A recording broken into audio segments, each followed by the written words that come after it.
할렐루야. 우리 옆 사람과 인사하겠습니다. 사랑합니다. 축복합니다. 사랑합니다. 축복합니다. 또 한번 따라해 보시기 바랍니다. 잘 해내셨습니다. 잘 해내셨습니다. 우리 오른손을 들고 한번 따라해 보시기 바랍니다. 3대가 은혜 받게 하심을 감사합니다. 육체 한계를 뛰어넘게 하심을 감사합니다. 완주하게 하심을 감사합니다. 도약하게 될 줄로 믿습니다. 아멘. 아멘. 아멘. 이 선포가 여러분의 가정과 우리 교회 안에 이루어지게 될 줄로 믿습니다. 또 오늘 설교를 시작하면서 또 두 분을 또 칭찬하겠습니다. 첫 번째는 우리 아침마다 우리 새벽마다 일찍 나와서 찬양으로 준비해 준 우리 찬양팀에게 칭찬을 전합니다. 너무 감사합니다. 여러분보다 1시간 먼저 와서 항상 기도로 찬양으로 준비한 여러분의 손길을 통해서 이 집회가 은혜스럽게 진행됨을 또한 감사하고 칭찬해 드립니다. 두 번째는 우리 두드림센터 건축을 위해서 준비 기간이 2년이었고 착공한 지 벌써 1년이 다 돼 갑니다. 그 기간 동안에 눈물로 또 기도로 물질로 열심히 애써주신 우리 당회원들께 먼저 감사를 드립니다. 여러분 교인들은 잘 모르시겠지만 얼마나 많이 수고하고 얼마나 많이 애썼는지 모릅니다. 너무 감사하고 칭찬해드리고 하늘의 상급이 여러분에게 더해질 줄로 믿습니다. 또한 마지막 칭찬은 우리 예수님께 칭찬을 드리고 싶어요. 본래 칭찬은 윗사람이 아랫사람에게 하는 거라고 생각하는데 그렇지 않습니다. 우리의 찬송과 영광이 무엇입니까? 우리 예수님을 칭찬해 드리는 겁니다. 우리 예수님은 참 좋으신 분이십니다. 할렐루야. 우리 예수님은 우리의 주인 되십니다. 할렐루야. 우리 예수님께서 우리의 주권을 가지고 여러분의 인생을 주께서 인도해 주실 줄로 믿습니다. 저는 목회를 하면 할수록 깨닫는 게 우리 예수님, 성경에 나와 있는 예수님이 얼마나 좋으신 분이신가. 이렇게 좋으신 분을 주일마다 교인들에게 소개할 수 있는 목사의 이 사역이 얼마나 귀한 사역인가를 점점 깨닫게 됩니다. 제가 언젠가 말씀드린 적이 있죠. 제가 언젠가 나이 들어서 은퇴하게 되면 이 목사는 사라지고 예수님만 남았으면 좋겠다. 그런 심정이 저의 솔직한 심정입니다. 왜냐하면 예수님이 저와 우리 교회 여러분의 인생 속에 그렇게 중요한 분이시기 때문인 줄로 믿습니다.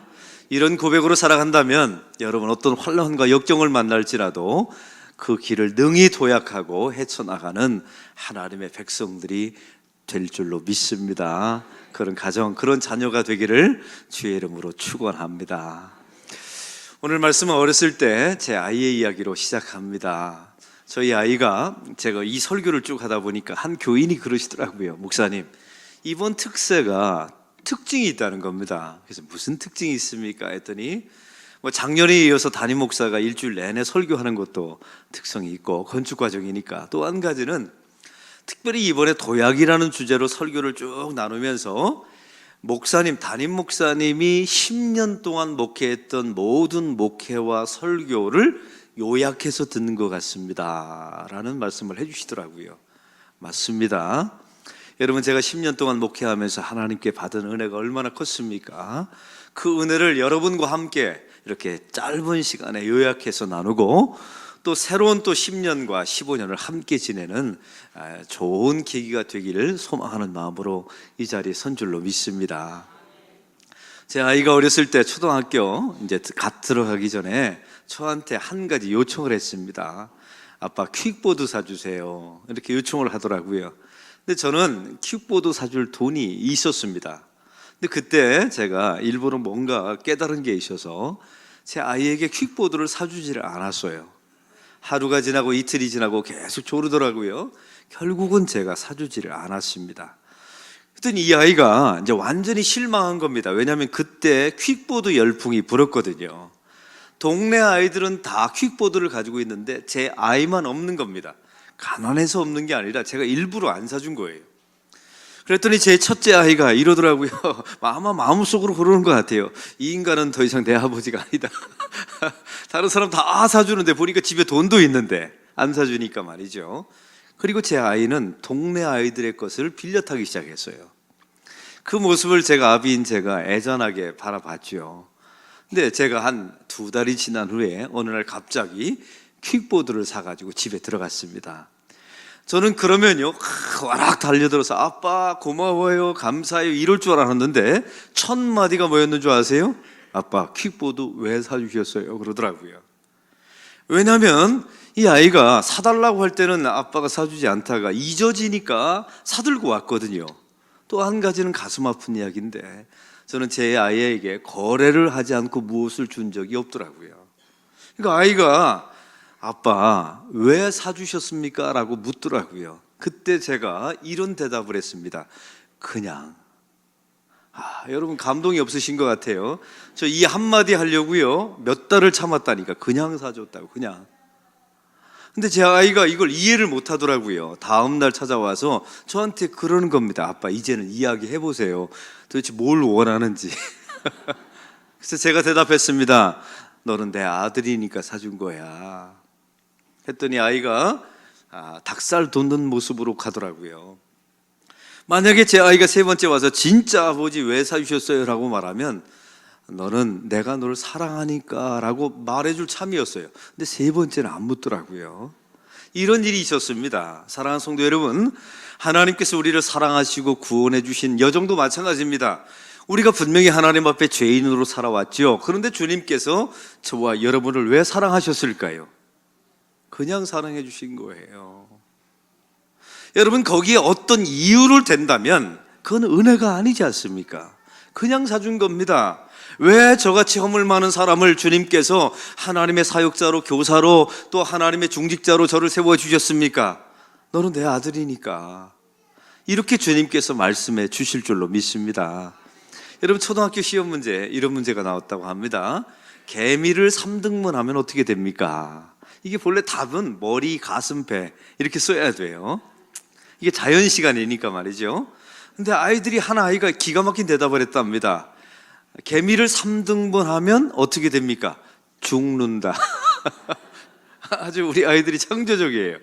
근데 그 다음 시험 문제가 기가 막힙니다. 이게 바른 생활 문제였는데요. 엄마 아빠는 우리를 왜 사랑하실까요? 라고 물어봤답니다. 그랬더니 한 아이가 이렇게 대답을 썼다는 거예요. 한번 따라해 봅시다. 그러게 말입니다. 한번 따라해 보세요. 그러게 말입니다. 아주 기가 막힌 대답이죠. 여러분 우리 아이들이 바로 이렇게 대답했다는 거예요. 우리 신앙도 마찬가지입니다. 저와 여러분이 하나님 앞에 얼마나 많은 실수와 실패와 낙담과 절망을 많이 했습니까? 그때마다 주님 앞에 나와서 하나님 저희들을 왜 사랑하십니까? 저희들을 왜 구원해 주셨습니까? 이렇게 말한다면 우리 세상에 우리가 대답할 수 있는 것은 딱 한 가지밖에 없습니다. 그러게 말입니다 라고요. 이것 이외의 답을 찾아내면 그건 기독교가 아닙니다. 여러분 만약에 우리가 구원받을 만한 주님께서 우리를 사랑할 만한 어떤 조건을 댄다면 그것은 기독교가 아니라 그건 대한예수교 조계종이에요. 그건 기독교가 아니에요. 그래서 날마다 주님께서 우리를 왜 사랑하셨습니까? 왜 구원해 주셨습니까? 그냥요. 그러게 말입니다. 이렇게 말할 수밖에 없는 것이 하나님의 선택과 구원의 은총인 줄로 믿습니다. 로마서 오늘 9장의 말씀에 보면 오늘 이제 도약이라는 주제의 마지막 날입니다. 그 하나님의 은혜와 구원의 사건에 대해서 이제 결론을 지을 때 이 모든 도약의 비결은 하나님의 주권으로 해석할 수 있다는 메시지입니다. 로마서 9장의 말씀을 보면 하나님의 선택과 구원의 몇 가지 특성이 나와 있습니다. 3가지 특성을 여러분에게 소개합니다. 먼저 하나님의 구원과 하나님의 선택은 집단적이 아니라 철저하게 개인적이라는 말씀이 9장 1절서부터 쭉 나와 있어요. 여러분 이 말씀을 통해서 우리가 알아야 되는 게 한 가지 있습니다. 유대인이라고 해서 다 구원받는 게 아니라는 겁니다. 그 가운데 예수님을 핍박해서 멸망당하고 지옥 갈 수 있는 사람도 있었죠. 그렇다고 해서 이방인이라고 해서 다 구원받는 것도 아닙니다. 그들 가운데 예수님을 부정하고 폄하했던 사람들도 있었어요. 그래서 하나님의 구원, 하나님의 선택은 집단적이지 않습니다. 철저하게 개인적이며 인격적이라는 사실이죠. 여러분 우리가 안락교회 당신은 예수 믿습니까? 라고 물으면 여러분 뭐라고 대답하십니까? 예, 저는 믿습니다. 저는 예수님을 나의 구주, 나의 하나님으로 영접했습니다. 예수님은 나의 주인 되십니다. 이렇게 말해야 돼요. 그런데 어떤 교회는 이렇게 말하더라고요. 당신은 예수를 믿습니까? 라고 말하면 예, 저는 안락교회 다닙니다.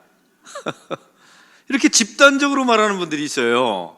여러분, 하나님의 구원과 선택은 이런 집단적인 의미가 아닙니다. 나는 교회 다닌다고 다 구원받는 게 아니에요. 여러분, 교회 출석한다고 다 구원받는 게 아닙니다. 그 안에 주님께서 선택한 구원과 하나님의 선택은 철저하게 개별적이라는 거예요. 할렐루야. 여러분, 이것이 하나님의 구원과 은혜의 속성이에요. 개별적으로. 여러분, 그래서 우리가 이것은 철저한 하나님의 은혜임을 고백할 수밖에 없어요. 그 집단 속에서 하나님께서 나를 지명하시고 불러주시고 나의 고유함을, 그 고유의 구원함을 베풀어 주셨으니까요. 이런 구원의 은총이 저와 여러분을 도약시켜 줄 줄로 믿습니다. 또한 두 번째 특징이 있습니다. 구원은, 한번 따라해 봅시다. 구원은 혈통적이 아닙니다. 오늘 말씀에 보면 이런 말씀이 있습니다. 이스라엘에게서 난 그들이 다 이스라엘이 아니오라고 말씀하고 있어요. 여러분, 이 말씀의 의미는 이렇습니다. 하나님의 선택받은 선민이 이스라엘 백성이었어요. 그 이스라엘 백성을 통해서 메시아가 이 땅에 태어나지 않습니까? 그러나 너희들이 이스라엘이라고 하여 다 이스라엘이 아니오라고 성경은 우리에게 선포하세요. 이 말씀의 의미는 이렇습니다. 아브라함의 자녀라고 해서 다 메시아의 조상이 되는 게 아니라는 겁니다. 다 약속의 자손이 되는 게 아니에요. 여러분, 아브라함의 자손 가운데 두 명이 있었죠. 하갈을 통해서 낳은 이스마엘이 있었고 또 사라를 통해서 낳은 이삭이 있었습니다. 여러분, 누가 약속의 자녀가 됩니까? 이삭이 약속의 자녀가 됩니다. 사실은 누가 먼저 태어났습니까? 이스마엘이 먼저 태어났어요. 혈통적으로 보면 장자입니다. 그런데 우리 주님께서 말씀하십니다. 이스마엘을 통해서 이 땅에 메시아 약속이 이어지는 게 아니랍니다. 하나님께서 지명하시고 선택하신 그 아브라함의 아들 사라를 통해서 낳은 이삭을 통해서만 하나님의 약속이 진행된다는 거예요. 왜요? 거기에 약속이 있으니까요. 할렐루야. 여러분, 그래서 그 약속이 얼마나 중요한지 모릅니다. 구원은 혈통의 문제가 아닙니다. 하나님의 은혜의 문제예요. 할렐루야. 이걸 날마다 고백하고 선포하는 하나님의 사람들이 영적으로 도약하게 될 줄로 믿습니다. 여러분, 이것은 혈통의 문제, 선택과 구원은 혈통의 문제가 아니라 이건 영적인 문제이며 하나님의 은총의 문제임을 날마다 깨달으셔야 돼요. 또한 오늘 이 구원은 결국은 약속의 문제라는 사실을 성경은 우리에게 말씀하고 있습니다. 하나님은 아브라함에게 약속을 주셨죠. 너의 자손을, 하나님께서 너에게 자손을 줄 것이며 그 자손을 통해서 하나님께서 하늘의 별과 같이 땅의 모래와 같이 많은 자손을 허락해 줄 것이다 라고 말씀하고 있습니다. 여러분, 그래서 사람에게 중요한 것은 내가 잘하고 못하고가 중요한 게 아니에요. 좀 못해도 돼요. 여러분, 우리 주일학교 학생들이 지금 이 자리에 함께하고 있는데 너무 잘하려고 하지 마세요. 하나님의 눈에 보면, 부모의 눈에는 잘하는 거 못하는 게 차이가 있지만 하나님, 우리의 진짜 아버지 되신 하나님의 눈에 보면 잘하고 못하고는 중요하지 않아요. 누가 행위가 더 거룩하고 더 선하고 더 도덕적이고 이건 중요하지 않아요. 우리 하나님에게 가장 중요한 것은 그 사람에게 하나님의 약속이 있느냐, 이게 가장 중요한 줄로 믿습니다. 약속이 있는 자는 하나님의 약속을 이어갑니다. 할렐루야. 여러분, 성경에 나와 있는 아브라함과 이삭과 야곱과 모세와 다윗의 인생을 보십시오. 여러분, 그들이 정말 선하고 도덕적으로 살았습니까? 그렇지 않아요. 모세는 살인자로 살아가게 됩니다. 또 우리가 알고 있는 다윗은 우리아의 아내 밧세바를 범하게 되고 충신 우리아를 전쟁터 선봉에 나가서 죽게 합니다. 아주 비열한 사람이죠. 근데 성경은 우리에게 계속해서 어떤 메시지를 주십니까? 우리가 범한 죄에 대한 징계는 아주 비참하되 그럼에도 불구하고 하나님의 약속은 지켜진다는 사실을 성경은 계속해서 말씀하십니다. 할렐루야. 여러분, 징계가 얼마나 잔혹했습니까? 다윗의 첫 번째 아들이 죽습니다. 이 다윗의 범죄로 인해서 첫 번째 아들이 태어나자마자 죽어요. 그리고 다윗의 아내들이 백주에 자기 아들들에게 강간을 당합니다. 더군다나 놀라운 것은 이 다윗의 인생에 칼이 떠나지 않아요. 이렇게 아주 잔인한 징계를 받습니다. 그러나 놀라운 사실은 그 다윗의 혈통을 통하여 이 땅에 메시아가 올 것이라는 그 하나님의 약속은 취소되지 않았습니다. 할렐루야. 이게 하나님의 은총인 줄로 믿습니다. 우리도 마찬가지예요. 살아가면서 범죄할 겁니다. 제가 여러분의 얼굴을 보니까 죽을 때까지 죄 지을 것 같아요. 우리 어쩔 수 없어요. 우리는 죄의 본성이 있기 때문에 죽을 때까지 죄를 지을 거예요. 그럼에도 불구하고 하나님의 약속이 있음을 날마다 감사하시면서 징계는 받을지언정 그 약속이 영원히 지켜질 것임을 날마다 고백하는 하나님의 백성들이 되시길 바랍니다. 그 사람들이 영적으로 도약하게 될 것입니다. 이런 하나님의 구원의 방식과 선택은 전 세계 종교 가운데 유일합니다. 제가 말씀하죠, 우리 기독교는 자력 종교가 아니라고요. 기독교는 전적으로 타력 종교입니다. 외부에서 들어온 전적인 하나님의 섭리와 주권 속에서 우리가 선택받았고 구원받았다는 것, 이게 하나님의 사랑의 유일성이에요. 행위 구원이 아닙니다. 우리의 구원은 하나님의 은혜의 구원입니다. 여러분, 이렇게 말했을 때 두 가지 반응이 나와요. 여러분, 이삭에게는 두 명의 아들이 있었습니다. 태중에 두 명의 아들이 있었죠. 작년 지난 특세 때 기억나십니까? 그 아들의 이름이 장자인 에서와 쌍둥이 동생인 야곱입니다. 여러분, 그들이 태중에 있었을 때 하나님께서 약속의 말씀을 주십니다. 한번 따라해 봅시다. 큰 자가 작은 자를 섬겨야 하리라. 여러분, 무엇인가를 살아보고 난 후에 주신 약속이 아니에요. 그 태중에 있을 때, 야곱과 에서가 태중에 있었을 때 하나님께서 주신 약속이었습니다. 여러분, 로마서에 보면 이런 말씀이 나와 있어요. 하나님께서 말씀하십니다. 나는 에서는 미워하였고 야곱을 사랑하였느니라. 근데 성경을 보면요, 에서가 훨씬 더 인간적이에요. 상남자입니다. 에서는 매력도 있어요. 그런데 하나님의 마음은 야곱에게 있다는 겁니다. 왜? 그 야곱에게 만세전부터 하나님의 약속을 두셨기 때문에 그래요. 여러분, 이렇게 하면 두 가지 반응이 나옵니다. 야곱의 반응을 보십시오. 야곱은 뭐라고 반응했을까요? 이게 웬 은혜입니까? 하나님, 저는 장자도 아니고 두 번째입니다. 저는 남의 발뒤꿈치를 잡는 자입니다. 저는 비열하게 팥죽 한 그릇을 가지고 장자를 팔아먹은 사람입니다. 이렇게 말하면서 여러분, 자기의 장자의 직분을 산 사람입니다, 이렇게 말하지 않습니까? 여러분, 이렇게 비열하고 인간적으로 비도덕한 사람에게 하나님의 약속이 임해요. 참 이상한 것은요, 하나님의 약속은 꼭 그런 사람에게 임해요. 도덕적으로 깨끗하고 완벽하고 누구보다 의롭게 산 사람에게 이상하게 하나님의 약속은 그런데 임하지 않고요, 약간 비열하고 약간 비도덕적이고 세상에서 죄 많이 지은 사람, 이런 사람에게 이상하게 하나님의 약속이 임합니다. 그래서 야곱은 그렇게 반응했을 거예요. 이게 웬 은혜입니까? 이것이 하나님의 은총입니다. 주권이 하나님께 있음을 감사합니다. 여러분, 이게 야곱의 고백인 줄로 믿어요. 근데 에서는 뭐라고 반응했을까요? 하나님, 이런 식으로 하시니까 하나님이 욕을 먹는 겁니다. 분명히 이렇게 말했을 거예요. 왜? 자기는 그 안에서 선택을 받지 못했지 않습니까? 하나님은 이런 식으로 하시니까 불의하다는 말을 듣는 겁니다. 하나님은 불공평합니다.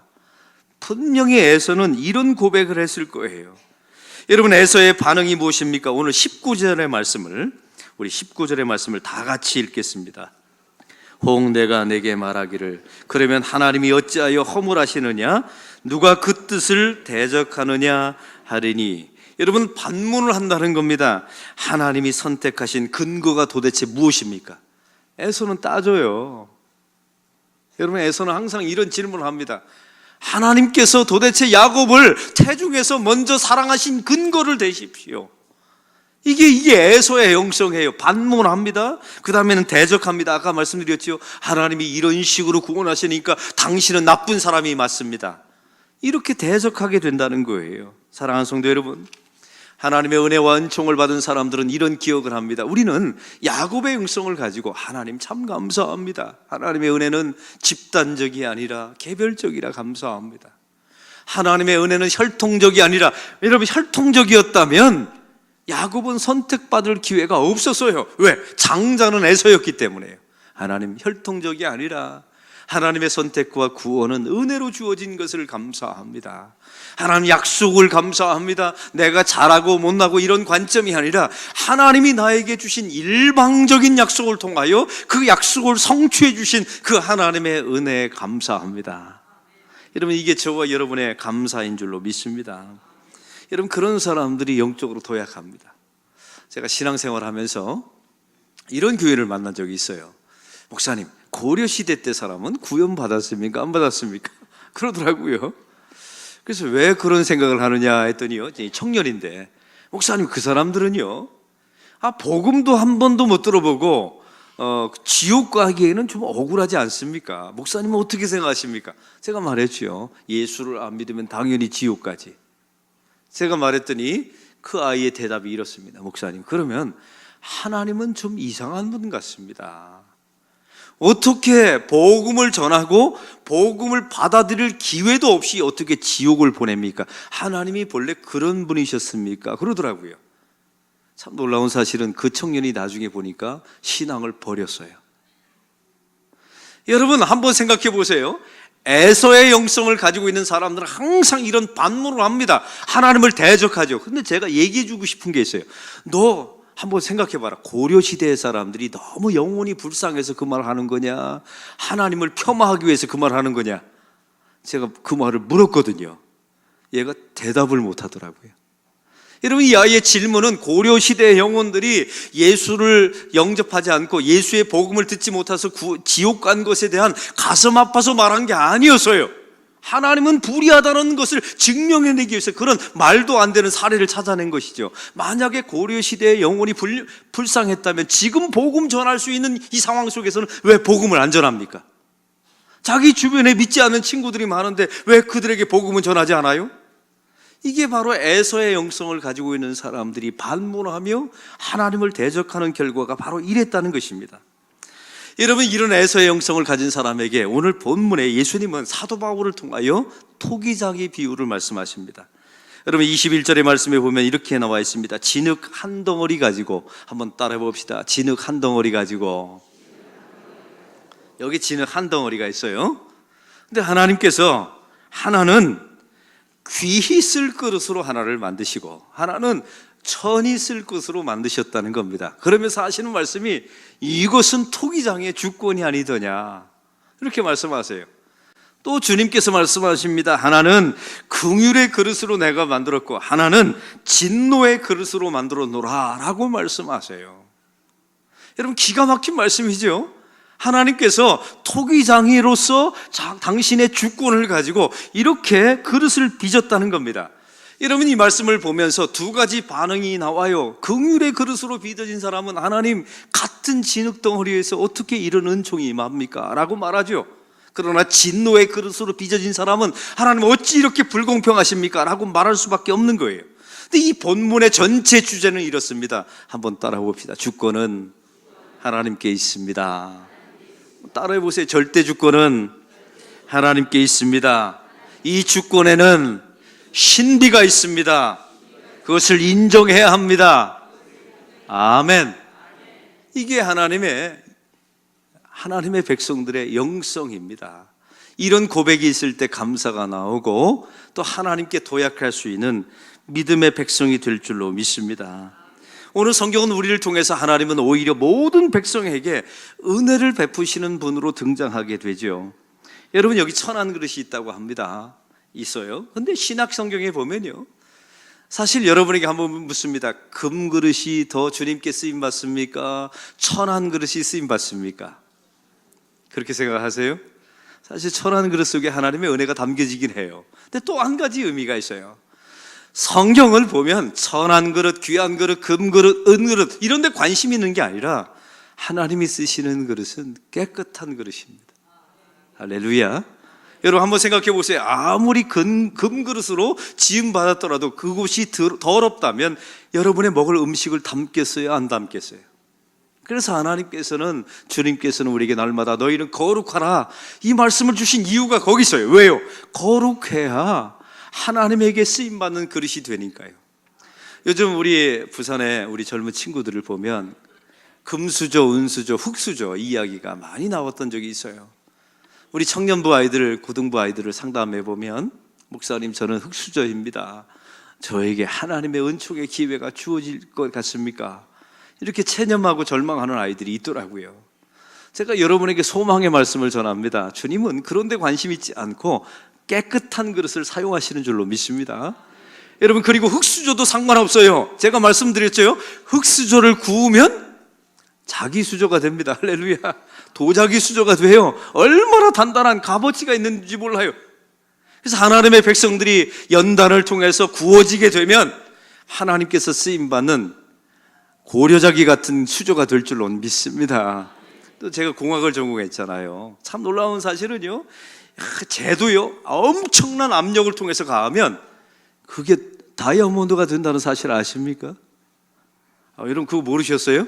탄소를 엄청난 압력을 가하면 이게 압축되면 결국은 다이아몬드가 된다는 사실이에요. 우리도 마찬가지입니다. 하나님의 백성으로 세상에서 수많은 고통과 압력과 또 세상의 환난을 통해서 수많은 압축을 당하죠. 그럴지라도 우리가 아무리 재 같은 인생일지라도 하나님의 놀라운 은총 속에 들어가면 다이아몬드 같은 인생으로 바뀌어지게 될 줄로 믿습니다. 부모 탓하는 사람은 가장 비겁한 사람이에요. 하나님 앞에 이런 연단과 환난을 통해서 하나님 앞에 구워지는 인생이 되기를 주의 이름으로 축원합니다. 또한 하나님의 주권은 사람을 멸망시키고 사람을 깨트리기 위한 주권이 아닙니다. 하나님의 주권은 사랑하기 위한 주권이라는 사실을 잊지 마십시오.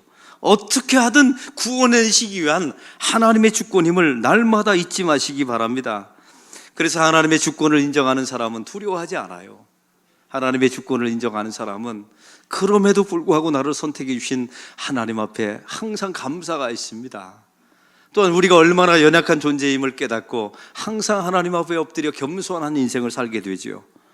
또한 하나님의 주권을 인정하는 사람은 항상 남을 좋게 여기고 하나님의 은혜를 흘려보내는 거룩한 은혜의 유통자가 될 줄로 믿습니다. 그래서 하나님의 주권을 날마다 고백하는 사람은 자기의 절망과 환경과 이런 것 때문에 낙심하지 않아요.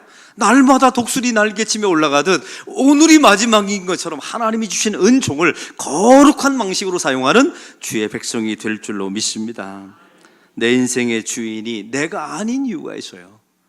여러분, 주권이 하나님께 있다는 사실을 인정하십니까? 내 인생의 주인이 내가 아닌 두 가지 이유를 말씀드릴게요. 첫째는 우리는 내일 일 무슨 일이 일어날지 몰라요. 내가 주인이라면 내일 일 내가 무엇이 일어날 줄 알아야 되잖아요. 그래서 우리 인생의 주인은 내가 아닌 겁니다. 또 한 가지는요, 내가 맘먹은 대로 다 되던가요? 되질 않아요. 그래서 내 인생의 주인은 내가 아니에요. 제가 얼마 전에 책을 하나 읽었어요. 아주 재미난 내용이었습니다. 하나님께서 여러분에게 왜 자식을 주셨냐면 이유가 있답니다. 세상에 내 마음대로 안 되는 것이 있다는 것을 깨닫게 하시려고 자식을 주셨다, 이런 내용이 나와 있더라고요. 제가 그래서 그 책을 보면서 아멘 했어요. 맞습니다. 세상에 내 마음대로 안 되는 것을 깨닫게 하기 위해서 자식을 주신 거예요. 여러분, 현대 정주영 회장 아시지 않습니까? 이 정주영 회장이 날마다 했던 말이 뭐예요? 안 되는 게 어디 있어? 해보기나 했어? 날마다 그 말 했다면서요. 근데 그분의 마지막 회고록에 보면 이런 내용이 나와요. 나의 인생 가운데 내 마음대로 안 됐던 거 두 가지가 있다. 첫 번째는 골프공이 내 마음대로 안 됐고, 두 번째는 자식놈이 내 마음대로 안 됐다. 이게 사람의 실존입니다. 여러분, 그래서 어려운 이런 상황을 만날 때마다 하나님의 백성들은 내 인생의 주권이 하나님께 있음을 날마다 고백하셔야 될 줄로 믿습니다. 여러분, 사람의 인생을 살다 보면 해석이 안 되는 일을 많이 만나게 돼요. 나에게 찾아오는 이 고난의 의미를 이해할 수 없을 때가 많이 있습니다. 제가 엊그저께 설교할 때 젊은 소령으로 은퇴해서 불치의 병을 얻고 지금 병원에서 사경을 헤매는 우리 교회 집사님 이야기를 제가 드렸지 않습니까? 제가 그 이야기를 공개하고 그 집사님에게 전화를 드렸어요. 집사님의 고통을 제가 몰라라 할 수 없어서 성령께서 감동시켜서 우리 새벽기도에 나오는 모든 교인들에게 당신의 이름을 공개했습니다. 그리고 함께 중보기도를 요청했습니다. 제가 잘한 게 맞지요 했더니 그분이 저를 칭찬해 주셨어요. 목사님, 잘하셨어요. 저 혼자 이 고난을 버텨내기 힘들었는데 우리 안락교회 교인 전체가 새벽제단에 나와서 나를 위해서 기도해 주신 것 감사하고, 저는 미숙해서 제 기도 제목을 교인들에게 나눌 줄 몰랐는데 목사님을 통해서 공개시켜 주셔서 감사합니다. 이런 말을 전하더라고요. 그 다음 말이 중요합니다. 목사님, 그래서 그런지 오늘 하루가 얼마나 거뜬한지 모릅니다. 할렐루야. 이게 하나님의 백성의 중보기도의 능력이에요. 근데 그 다음날 저한테 또 한 교인이 전화 왔어요. 울면서 저한테 이런 고백을 하는 겁니다. 목사님, 제 가까이 있는 한 가장 소중하게 여기는 목사님이 최근에 돌아가셨습니다. 어떻게 하나님께서 그렇게 착한 목사님을 데려가시고 악한 저는 살려두는 겁니까? 목사님도 그렇게 서집사님처럼 같은 부서에서 열심히 일하고 봉사하고 내가 보기에도 그렇게 신실한 효종이 없는데, 그런 사람은 불치의 병으로 저렇게 헤매고 있는데 이렇게 부족하고 불의한 나는 아직도 밥을 먹으며 멀쩡하게 살아있는 게 맞습니까? 목사님, 무엇이 도대체 하나님의 뜻입니까? 하고 말하면서 우시더라고요.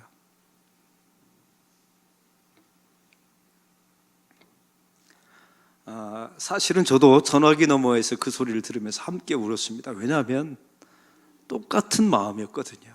하나님이 이 불의하고 이 부족한 종은 이렇게 멀쩡하게 살아서 날마다 밥이 입에 넘어가는데 저렇게 착하게 살고 주일학교 아이들을 위해서 저렇게 헌신하고 봉사하고 목회를 저렇게 가난하게 열심히 목회했던 사람들은 저렇게 일찍 데려가시는 겁니까? 하나님, 도대체 의미가 무엇입니까? 하나님, 도대체 이것이 도대체 무슨 의미입니까? 라고 물었던 적이 있었어요. 그때마다 제가 이 모든 것을 해석했던 한 가지 메시지가 있습니다. 그럼에도 불구하고 이 모든 것의 주권은 하나님께 있음을 믿습니다. 그리고 우리 하나님은 언제나 오르십니다. 한번 따라해 봅시다. 우리 하나님은 언제나 오르십니다. 언제나 오르십니다. 언제나 오르십니다. 이게 욥기의 주제 아닙니까? 성도도 마찬가지입니다. 내가 이해하지 못할 모든 상황이 찾아올지라도 주권은 하나님에 있습니다. 주님, 주인님. 여러분, 주님은 주인님의 약자예요.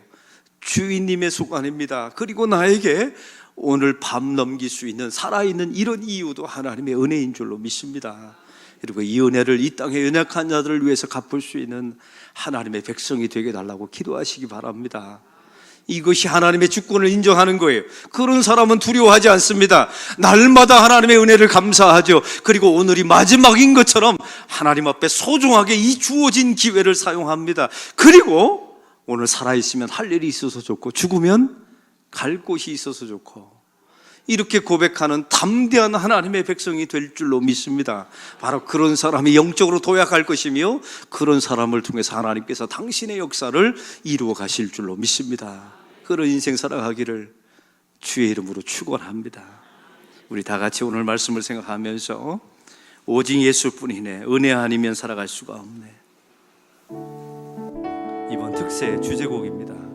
우리 함께 두 손 들고 가사를 생각하며